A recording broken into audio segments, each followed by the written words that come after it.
going to teach you fragmentation process. That is also a part of asexual reproduction. After that, I will teach you DNA copy. So that was remaining in previous video. I did not discuss about fragmentation. Actually, fragmentation, it is clear from the term, that means any organism which divides into several fragments, and each fragment grows into new individual. That is known as fragmentation. Just see this diagram. Here actually it is a diagram of Spirogyra, which is an algae found in stagnant water. This Spirogyra undergo fragmentation process.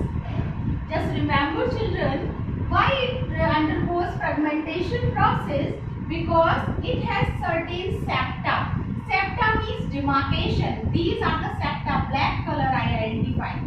So from this septa only it breaks into several pieces. For example, one piece will be broken here, another one from here, and each piece or each fragment grows into new individual. That is why it is known as fragmentation process.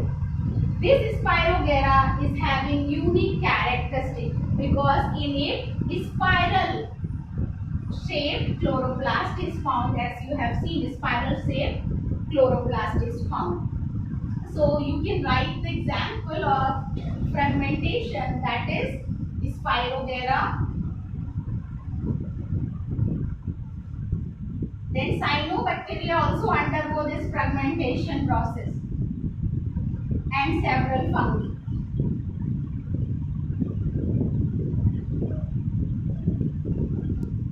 And note it down one important point, that fragmentation and regeneration.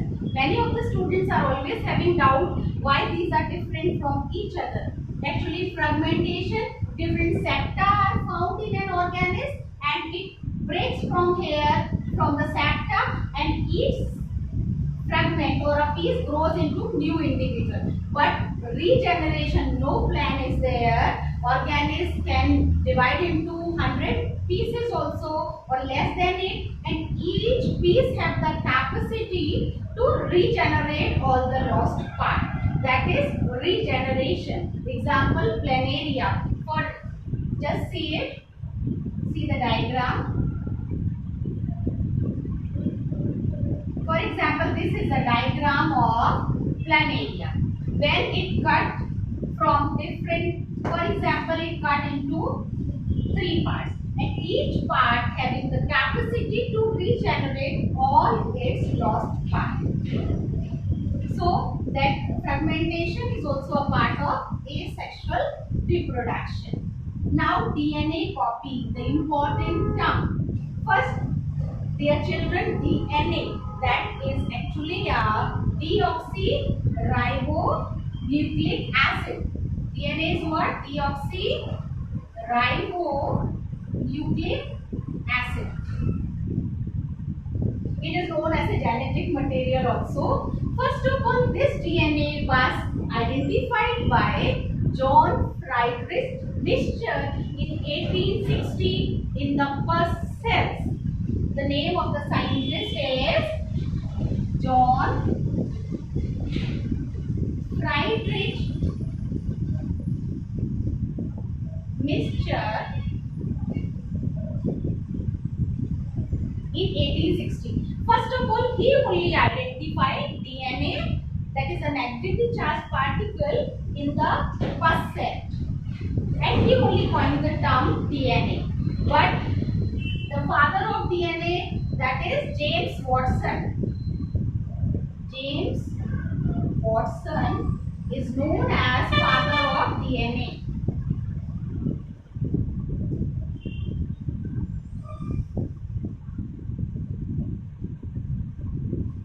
DNA, the location of DNA, it is present in the nucleus.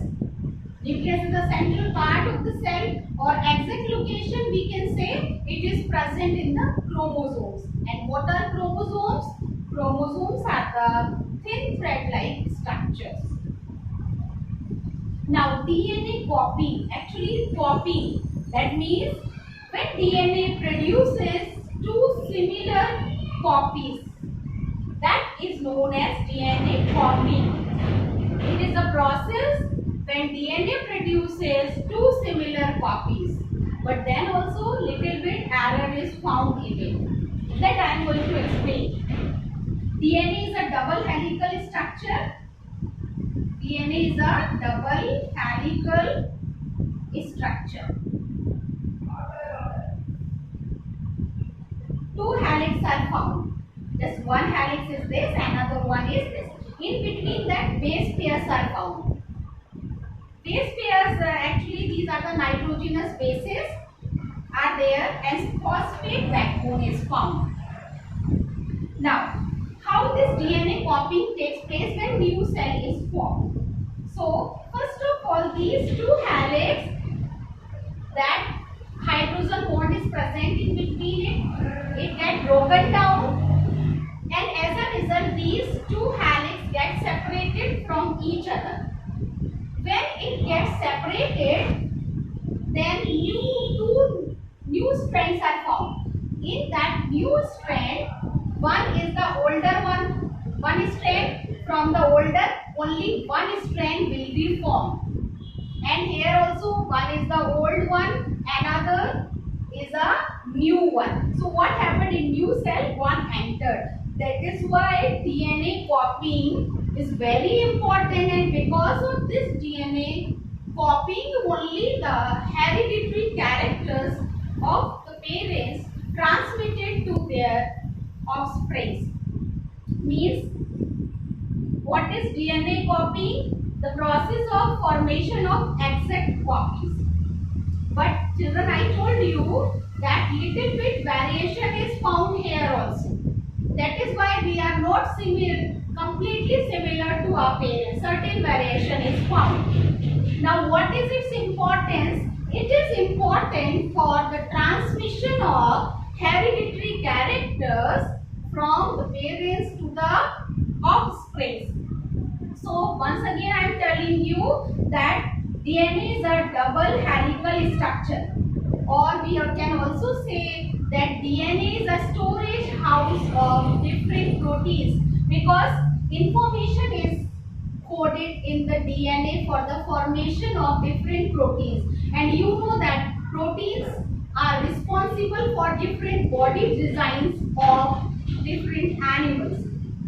So, first hydrogen bond that get broken down, both these helical structures, these helix both get separated, and from here two DNA copies are formed. In two DNA copies, one strand is from the older, that is why I indicated with the black, and blue one is the newly formed. That is why variation occur, because one is the older one and one is the new one. Similarly here, and this enter into the new cell. So that DNA copy, that over here. Okay, now I am going to start sexual reproduction in flowering plants. Now, sexual reproduction in flowering plants. We know that flower is the reproductive part of the plant. So first, we are going to understand the different parts and their function. So it is a diagram of a flower. Actually, we are going to start from the outer side. So from outer side, this is green color, small leaves are there, which provide protection to the bud. But after blooming, these remain attached at the base of the flower. But when bud is there, it provides protection. So first is known, green colored small leaves are known as calyx, or you can say as a sepal.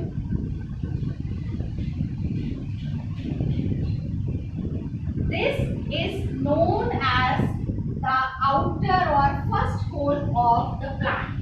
It forms the first hole of the plant.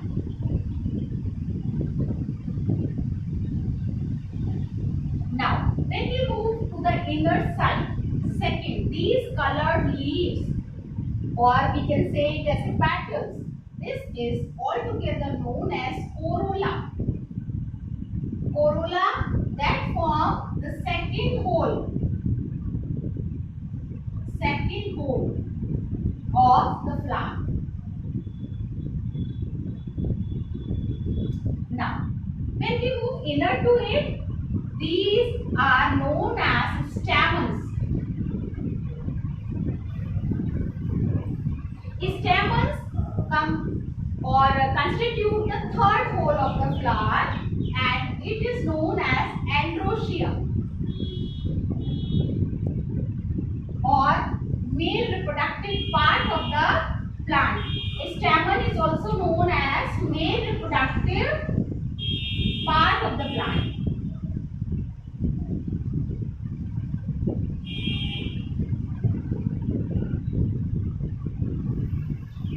So this is the third hole. Now, the innermost part that is known as gynoecium.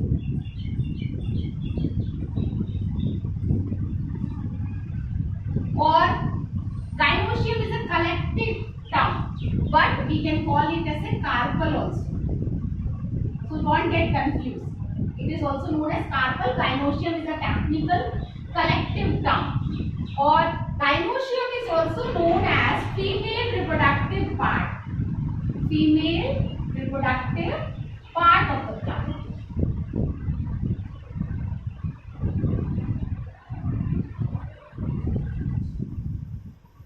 This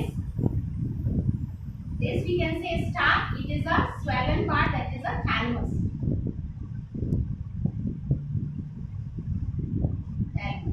Now, one by one, I am going to tell you what is it important. Now, calyx, as I told you, it constitutes first hole of the plant. It is green in color. It protects the plant when it protects the flower when it is bud. Then corolla. Second is corolla. Corolla, you know that petals which are having very attractive color. And why they are having very attractive color, especially in case of insect pollinated flowers?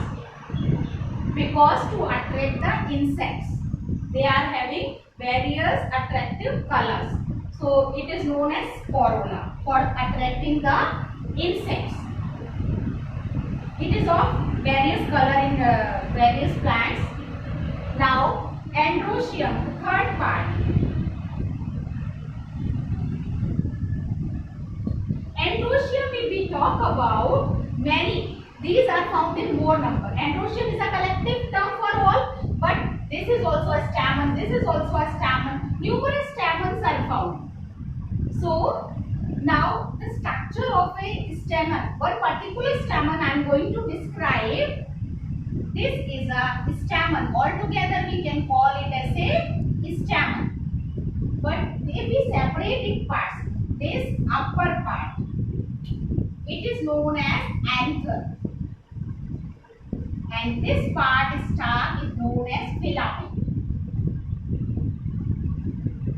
Inside the anther, pollen grains are found. Pollen grains. And these pollen grains finally, they forms the male gamete. So numerous pollen grains are found inside anther. So pollen grains are protective inside this anther. When it become mature, pollen grains become mature, this covering that ruptures and releases pollen grains in the air. Then it is transferred for the fertilization process to reach to the female part. So filament, it is only the stalk which bear anther. Anther is important, which contain pollen grains, and pollen grains, they are having male gametes. Numerous pollen grains are found in one is anther. Now, the fourth androecium is also known as male reproductive part of the plant. Now, gynoecium. As female reproductive part is there, this gynoecium is a collective term if we talk about carpel. It is having three parts. Stigma, style, and third is ovary. This is a stigma swollen part which receives pollen grain. It is what? It is stigma. This is a style, and inner to this thalamus ovary is found. Ovary is a swollen part. So stigma, it is a broad part which receives pollen grains. These pollen grains fall on this broad part which receives pollen grains.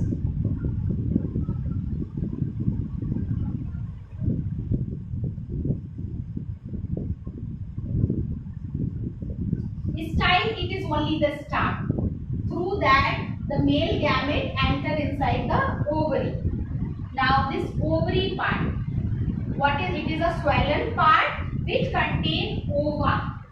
Swollen muscle part found at the bottom contain ova. So children, these are the various parts of a flower. Just remember one thing, that all the flowers are not having all the parts, means all the four parts. A flower which possesses all the four parts or four poles, such type of flowers are known as complete flower. If in any of the flower or newly sexual flower, if either androecium or gynoecium is not found, such flower are known as unisexual flower or incomplete flower. So dear children, I explained all the parts. In next video, I will explain about the pollination and fertilization in flowering plants, how it takes place. Take care.